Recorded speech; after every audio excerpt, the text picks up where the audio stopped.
El contenido de este podcast tiene información explícita que podría dañar la sensibilidad de quien escucha. Se recomienda discreción.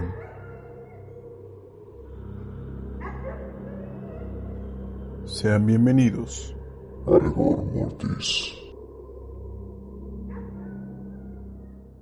Sean bienvenidos a otro domingo de rigor más. En este mes de niños asesinos viene un capítulo un tanto especial. Con ustedes el episodio número 11 de la segunda temporada en Rigor Mortis.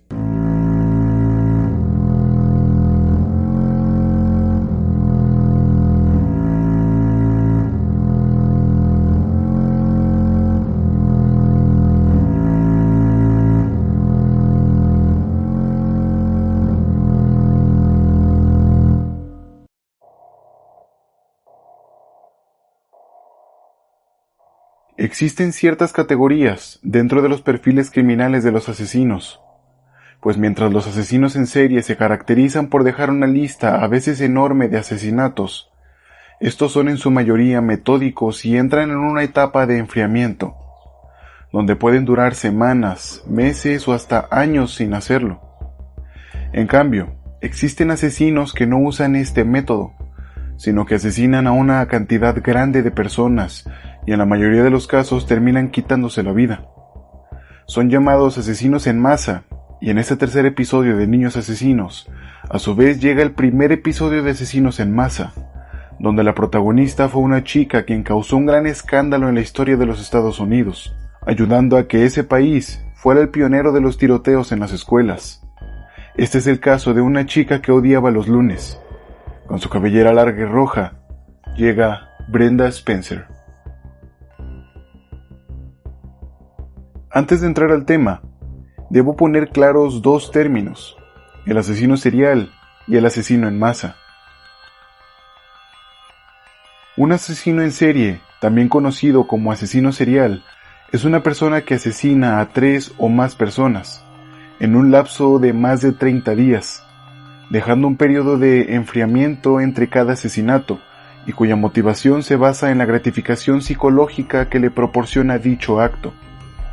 Los asesinos en serie están específicamente motivados por una multiplicidad de impulsos psicológicos, sobre todo por ansias de poder y compulsión sexual. Los crímenes suelen ser llevados a cabo de una forma similar, y las víctimas a menudo comparten alguna característica en común. Los asesinos en serie no deben ser confundidos con los asesinos en masa, quienes asesinan a un número elevado de víctimas de manera simultánea en un periodo corto de tiempo, ni con los asesinos relámpago, que cometen múltiples asesinatos en un corto periodo y en lugares distintos. El término serial killer, asesino serial, fue acuñado por el agente especial del FBI Robert Ressler en la década de 1970. Aunque ha sido descrito muchos años antes, se tiene constancia que el inspector policial alemán Ernst Genat utilizaba ya este concepto en 1930. Los asesinos en serie frecuentemente tienen impulsos extremadamente sádicos. Estos anulan la capacidad de sentir empatía por el sufrimiento de otros. De esta manera, son frecuentemente llamados psicópatas o sociópatas, términos que han sido renombrados por psicólogos como trastorno de personalidad antisocial. Algunos asesinos en serie hacen uso de la lujuria y la tortura para obtener placer sexual por mutilación de la víctima y también de matarla lentamente por un prolongado lapso. La mayoría de los asesinos en serie tienen antecedentes enfermizos. Se sabe que, frecuentemente, fueron víctimas de abusos durante su infancia, ya sea física, sexual o psicológica, toda vez que existe una correlación entre los abusos de su infancia y los crímenes que cometen. El elemento de fantasía en el desarrollo de los asesinos en serie es extremadamente importante. A menudo fantasean acerca de asesinar durante y aún después de la adolescencia. Sueñan despiertos de manera compulsiva sobre dominación, sometimiento y asesinato, usualmente con elementos muy específicos de sus fantasías que después aparecen en sus crímenes reales. Otros disfrutan leyendo historias de sadismo, llenos de violación, tortura y homicidio. En algunos casos, estos rasgos no están presentes.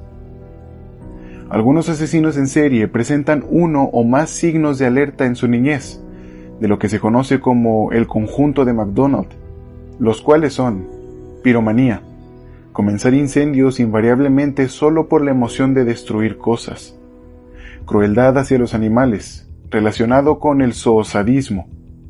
Muchos niños pueden ser crueles con los animales, tal como cortarles las patas a las arañas, pero los futuros asesinos en serie con frecuencia matan animales más grandes, y comúnmente para su propio deleite, más que para impresionar a sus amigos. Enuresis, más allá de la edad en que los niños normalmente superan tal comportamiento. Cabría hacer una aclaración: esta tríada desarrollada en 1963 ha sido recientemente cuestionada por otros investigadores. Existe más información sobre los asesinos seriales, pero este episodio se los traeré más adelante.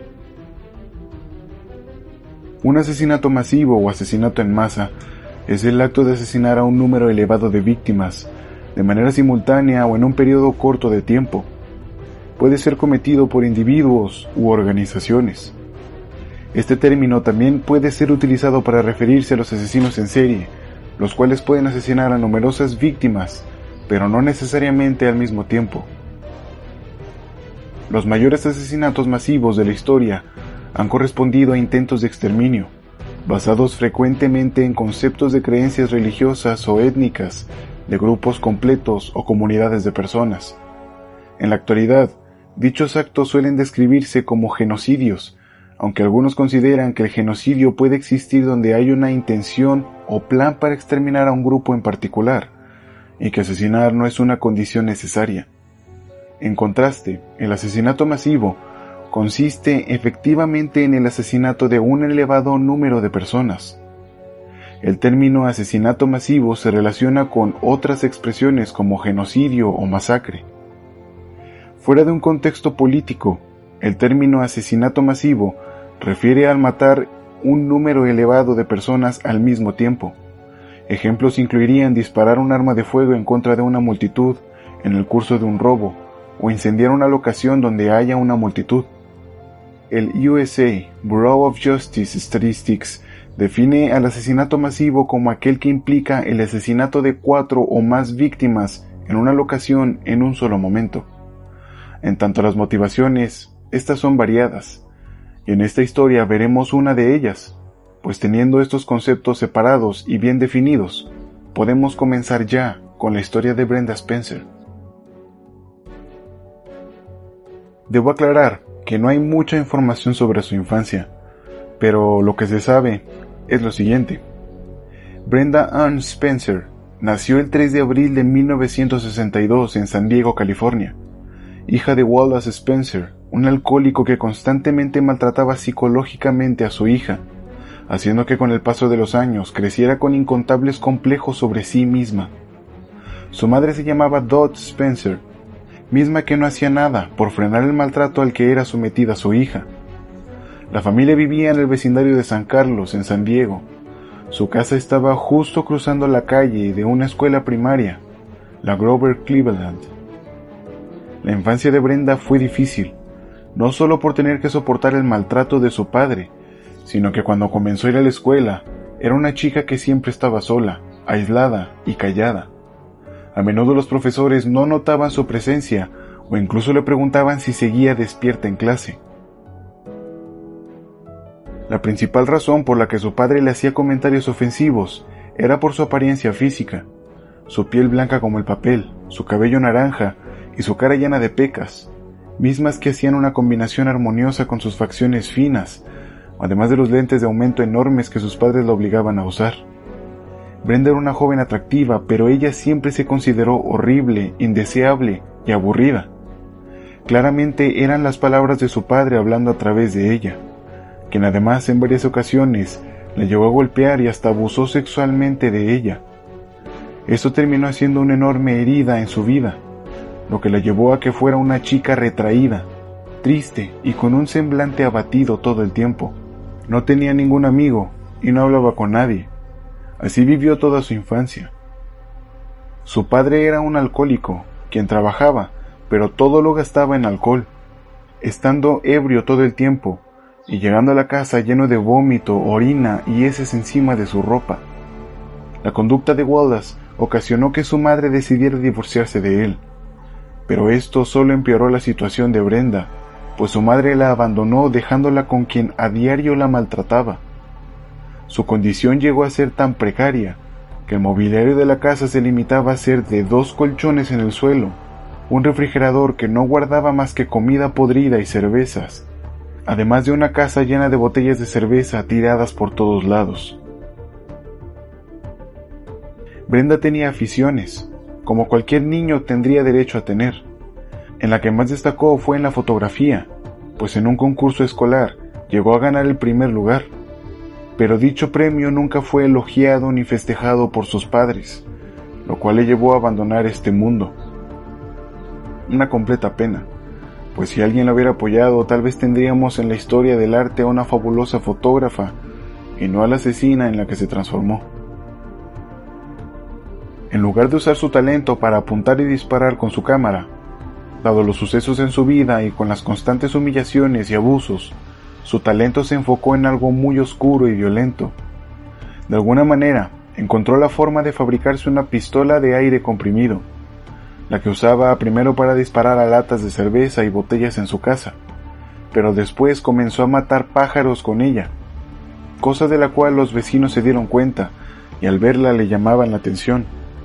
Pero Brenda para este punto ya era una chica con claras conductas de alguien con el trastorno antisocial de la personalidad, pues no respetaba la autoridad, no sentía empatía, ni siquiera le importaba dañar a los demás.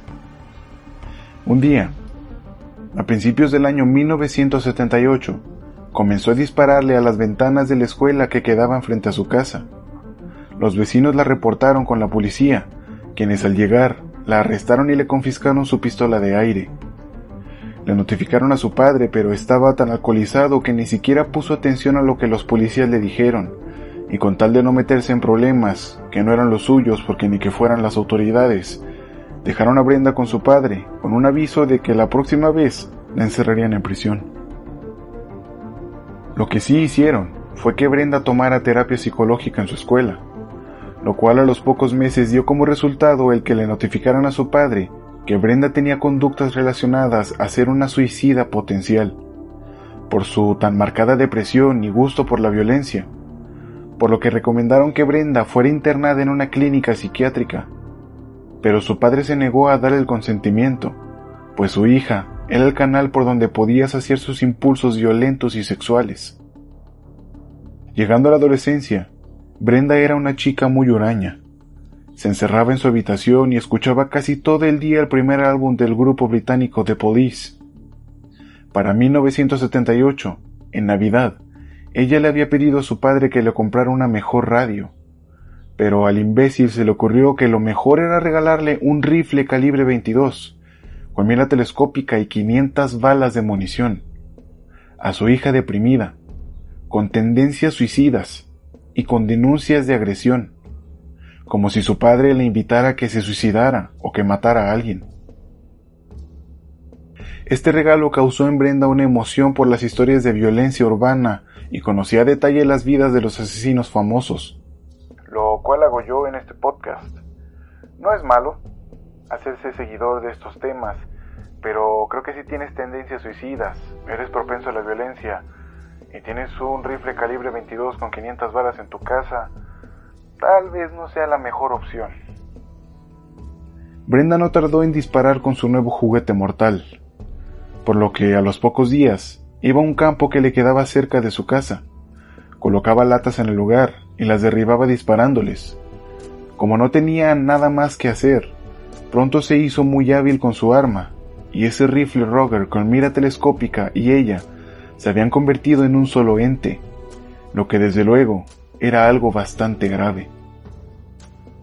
El día 29 de enero de 1979, a sus apenas 16 años, Brenda se levantó un lunes, pero algo tenía ese día que hacía que no lograra sentirse en paz.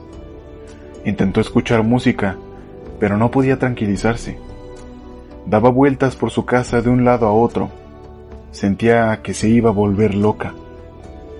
De pronto, como si la calle le llamara, se asomó por la ventana a ver la escuela frente a su casa, la misma a la que le disparó rompiendo los cristales de las ventanas. Ahí vio a los niños entrando a clases y una sola idea asaltó con salvajismo su mente: dispararles. Tomó su Ruger, se puso su gorra favorita y apuntó a la escuela. Por medio de la mira telescópica podía ver a la gente que se amontonaba en la entrada: niños, niñas, padres y madres de familia, maestros y el director de la escuela.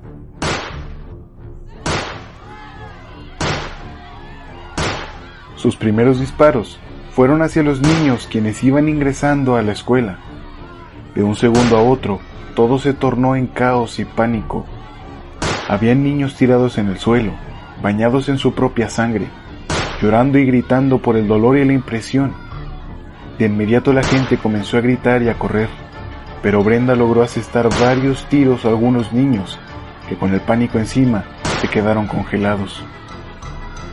El director de la escuela, Burton Gragg, quien se encontraba recibiendo a los niños, logró ver cómo Chris Stanley, de 8 años, fue alcanzado por una de las balas que impactó en su pecho. No tardó nada, y tal cual, como un verdadero héroe, sin superpoderes ni habilidades especiales, se lanzó encima del niño para evitar que el tirador pudiera rematarlo. Brenda estuvo atenta y ante esta acción del director Gragg se molestó, pues tomó esto como una provocación. Así que apuntó al hombre tirado en el suelo cubriendo al niño y le disparó varias rondas hasta que lo mató. El director dio su vida para salvar a uno de sus alumnos. El vigilante de la escuela corrió para ayudar al director, pero fue asesinado del mismo modo, cayendo a su lado.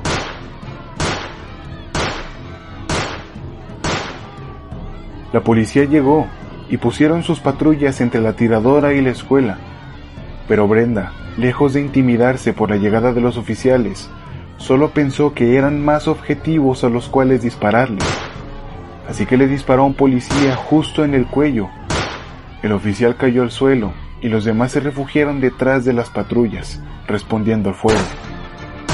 Brenda agotó la carga de su rifle varias veces. Un reportero pudo mantener contacto con ella durante el tiroteo. Asimismo, los policías intentaban negociar con ella, primero con gritos y luego por teléfono. Brenda no dejó que los policías se acercaran a su casa. Los mantuvo a raya por 6 largas horas. Finalmente, decidió rendirse y se entregó, únicamente porque había agotado la munición de su rifle. Los policías al principio estaban dudosos sobre entrar a arrestarla. Al final ingresaron a su casa y encontraron a la chica, quien no opuso resistencia. La esposaron y al sacarla de su casa, los reporteros se amontonaron alrededor como moscas sobre mierda.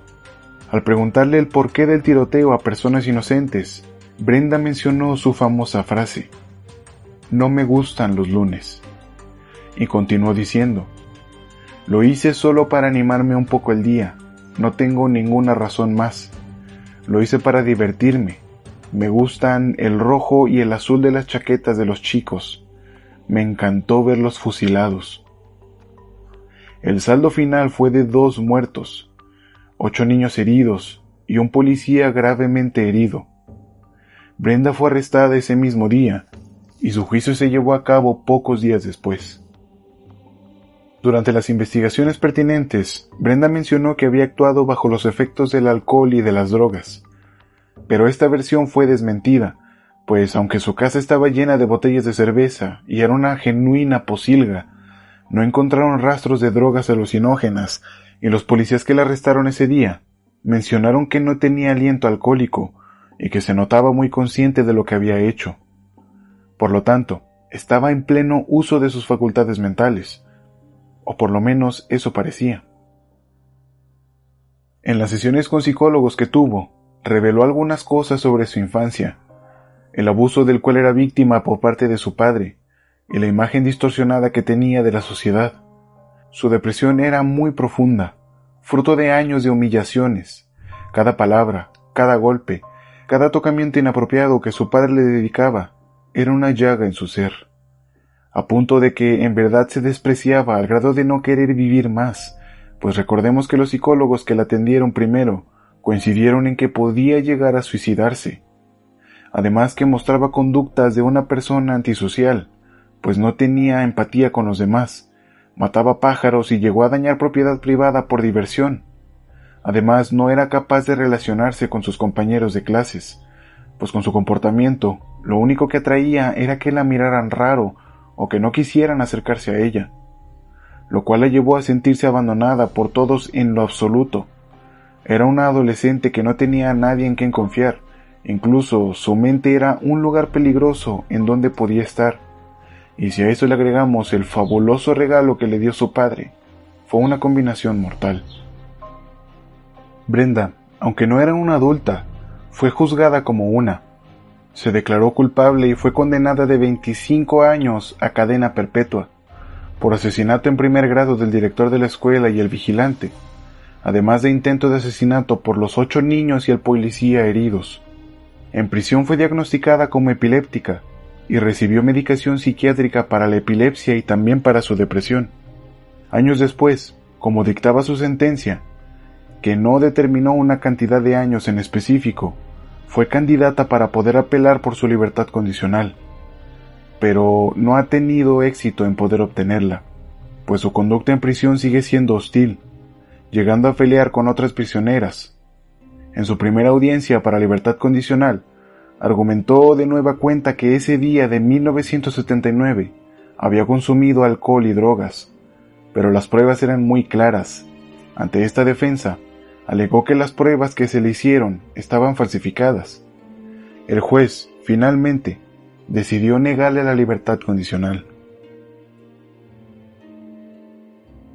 En la audiencia de 2001, dio detalles sobre el abuso sexual que era víctima por parte de su padre, exponiendo por primera vez las acusaciones de las cuales ya les hablé, pero el presidente de la Junta de Libertad Condicional dijo que, dado que no le había contado a nadie sobre estos sucesos, le parecía que estaba mintiendo, pues en su juicio donde fue sentenciada, Brenda únicamente trató de defenderse diciendo que había consumido drogas y alcohol. En esa ocasión, también se le negó la libertad condicional. En 2009, después de negarle su solicitud nuevamente, la Junta de Libertad Condicional decidió que Brenda no sería elegible para futuras audiencias, sino hasta 10 años después, teniendo su audiencia en 2019, misma que fue denegada de nuevo, por su situación mental que es inestable y su conducta dentro de prisión.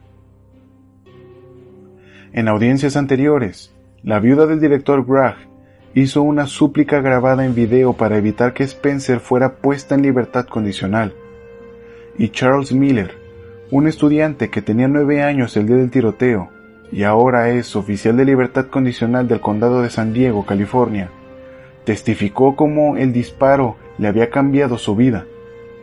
Miller habló de perder su sentido de seguridad y bienestar al ver a su director y al guardia de seguridad asesinados a tiros. Luego, sentir que le disparaban y que su cuerpo se adormecía. Y es que hay cosas de las cuales no se habla cuando ocurren los asesinatos en masa. Uno de ellos es la densa atmósfera que se apodera del lugar. Según describen algunos de los sobrevivientes de los tiroteos en escuelas, es casi como si la maldad fuera un ser autónomo que se apodera del asesino. Les queda un profundo trauma después de presenciar cómo el tirador entra en ese frenesí que les hace poder elegir, entre comillas, a quienes asesina y a quienes no. Lo cierto es que el ser humano tiene una tendencia a ser violento, de manera natural por nuestra relación con el mundo animal. Todos dentro de nuestra persona guardamos una parte violenta que de repente sale, ya sea para defendernos, para agredir o a veces también por placer. Pues debemos aceptar que a veces romper, golpear o gritar es bastante placentero. La línea entre el bien o el mal se encuentra cuando se daña propiedad ajena, a personas, animales, y en muchas ocasiones es incontrolable. Sobre todo cuando existe un frenesí derivado de la emoción que no podemos controlar. Un frenesí no es malo en todas las ocasiones. Aunque se relacione más con actos violentos, también puede presentarse en ocasiones donde la persona pueda sentir una inmensa felicidad. Durante la duración del frenesí, la persona no tiene control completo sobre lo que hace o dice, llegando a transgredir sin darse cuenta. En el caso de los asesinos, tanto los asesinos seriales o asesinos en masa, su frenesí se centra en emociones y sentimientos de ira, deseo sexual, odio, rencor, entre otros, mismos que solo necesitan un detonante para poder ser desatado, una discusión, un despido injustificado, un rompimiento con la pareja sentimental, etc. Este frenesí, en la mayoría de los casos, se gesta con algún o algunos traumas del pasado o presente de la persona, llámense abusos, hostigamientos, crisis económicas, sentimentales, psicológicas o sociales que pueden someter a la persona a momentos muy difíciles, lo que ayuda a que se quiebren y terminen cediendo a sus impulsos primitivos de agresión, a veces en contra del causante, pero en la mayoría de las veces contra inocentes que pagan injustamente algo que no deben. Es claro que este plano se rige por energías de toda índole y de diversas fuentes. Podemos de hecho sentir cómo la energía cambia dependiendo de la situación en la que nos encontremos, las personas que nos rodean o los lugares donde estemos, por lo que es completamente lógico que los sobrevivientes coincidan con que, en el momento de los tiroteos, el lugar y momento se llene de un ambiente muy denso, donde los sentimientos y sensaciones que se despiertan son de completo terror, de maldad pura y crueldad. Pues al final somos seres sensibles y perceptivos por nuestros sentidos, animales, al fin y al cabo. Los asesinos ven al mundo de una forma muy distinta a como la mayoría generalmente lo ve. Cada mente es un mundo, pero hay mundos que están en caos, mientras otros se encuentran en calma. Desde la visión del asesino, está buscando sentirse como el modelo ideal que la sociedad nos vende. Alguien pleno, feliz y sin preocupaciones, con el gran detalle de que la vida está a veces llena de decepciones, tristezas y situaciones que hacen que nos podamos sentir muy preocupados. En el mundo del asesino, en el mayor número de casos, su mundo está completamente cubierto de esas situaciones, lo que les impide ver la luz que la vida les pueda ofrecer, resultando en que busquen felicidad y placer en actos violentos, pues eso fue lo que han aprendido en su mundo lleno de abusos y violencia. Desde su perspectiva, no están mal. Desde su punto de vista están buscando lo que todos buscamos, un sentimiento de felicidad y plenitud. Nada excusa el hecho de que Brenda Spencer asesinara a un director verdaderamente heroico y a un vigilante que trató de ayudar cumpliendo con su deber de proteger. Además, que haya herido a niños inocentes, cambiándoles la vida e inyectando en ellos un enorme y profundo trauma. Pero, ¿qué tenía ella para ofrecer? Dada la calidad de vida que había tenido hasta antes de ser una asesina, violencia era lo único que había conocido. Violencia por su madre al no protegerla de un ebrio bueno para nada y abandonarla sin más. Violencia por su padre al hacerla menos con sus constantes burlas y comentarios sobre ella que la hacían estar cada vez más deprimida. Por sus constantes abusos sexuales que la hicieron sentirse asquerosa al grado de querer suicidarse. No recibía palabras de aliento, no recibía abrazos, ni era mimada por sus padres. Solo conoció la violencia y eso era justo lo único que podía darle al mundo. No se justifica, en ningún caso justifico al asesino, pero ella cosechó lo que sus padres sembraron en su ser. En ningún episodio del programa he glorificado a algún asesino o criminal del cual he hablado y quiero dejar bien claro eso. Quiero hacer un comentario. Sé que a lo largo de nuestras vidas entramos en varias etapas y en algunas somos tremendamente estúpidos y creemos que lo que decimos y hacemos es lo más cool que hay. De este caso me enteré hace unos 10 años atrás, con una publicación de una chica donde admiraba lo que Brenda había hecho. En ese entonces era yo un adolescente lleno de traumas y enojo con la sociedad. Supongo que la chica también era una de esas, pero ella glorificaba el acto de esta asesina, coincidiendo con que odiaba los lunes, cosa que aunque yo estaba resentido con la sociedad, me pareció bastante estúpida en su publicación. Y vaya que yo era un adolescente bastante estúpido. La cuestión aquí es que resulta a veces difícil discernir admiración con empatía, porque sí, algunas veces las razones por las que alguien llega a cometer estos actos son reales, y a veces nosotros las hemos padecido. Por ejemplo, yo con Ed Kemper, con quien siento empatía por siempre ser visto por alguien raro, hasta por su familia, pero de ninguna manera empatizo con sus acciones. Por lo tanto, y aunque quieran verse como anarquistas, nunca está bien glorificar a los criminales, ni idolatrarlos, pues es lo mismo que estar de acuerdo con sus acciones. Mucho ojo con eso. Brenda sigue en la prisión para mujeres de Chino, California. El pasado 3 de abril cumplió sus 60 años. Ha tenido una cruel transformación dentro de prisión, pasando de ser una bella y triste joven a una mujer que se transformó en lo que su padre le decía. En prisión declaró que era lesbiana de nacimiento, cortó su cabello para parecer un hombre y en los años actuales es una mujer con una marcada obesidad. Su semblante sigue roto y podría apostar a que el encarcelamiento de su depresión es peor que estar en una celda. Se va a quedar ahí hasta que muera, pues la ley la considera un peligro para la sociedad. Mientras ella poco a poco morirá en prisión, sus padres no pagaron por nada.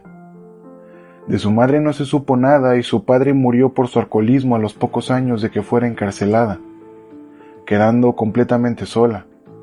Nadie la visita, salvo reporteros que la entrevistan en varias ocasiones. Su vida fue completamente destruida por sus padres. Pareciera como si hubiera sido destinada a no ser más que un desecho para la sociedad. Pero hay algo que me queda como intriga. ¿Qué hubiera sucedido si su padre lo hubiera apoyado con la fotografía? ¿Tendríamos otro Rodney Alcalá, quien era un fotógrafo asesino? ¿O en cambio, tendríamos una talentosa fotógrafa que nos mostraría el mundo mediante su percepción en sus obras? Si bien Brenda no llegó a ser una artista reconocida por su talento para la fotografía, su historia llegó al mundo de la música. El crimen de Brenda y su falta de remordimiento inspiró a Bob Geldof, quien compuso el tema I Don't Like Mondays o No me gustan los lunes, basado en la respuesta que dio Brenda cuando le preguntaron por el motivo de su crimen. Es bastante triste que lo único por lo que te hicieras famosa fuera por un tiroteo, siendo que tal vez tenías más talento y más que darle al mundo. Una pena que sus padres hicieran lo que hicieron con ella. ¿Tú qué opinas? Por favor, házmelo saber en redes sociales o mediante la plataforma donde me escuches. Por favor, me gustaría que califiques el programa y los episodios. Me interesa mucho saber tu opinión. La experiencia no termina cuando el episodio acaba, pues en redes sociales publico las imágenes de archivo. En Facebook puedes seguir el programa, aparece como Rigor Mortis Podcast. En Instagram está como @rigor.mortispodcast. Yo fui Eduardo Miranda y me puedes seguir en Instagram como @real.biged. Les agradezco mucho el prestarme su tiempo y sus oídos. Esto fue Rigor Mortis y ustedes son asombrosos. Hasta la semana que viene.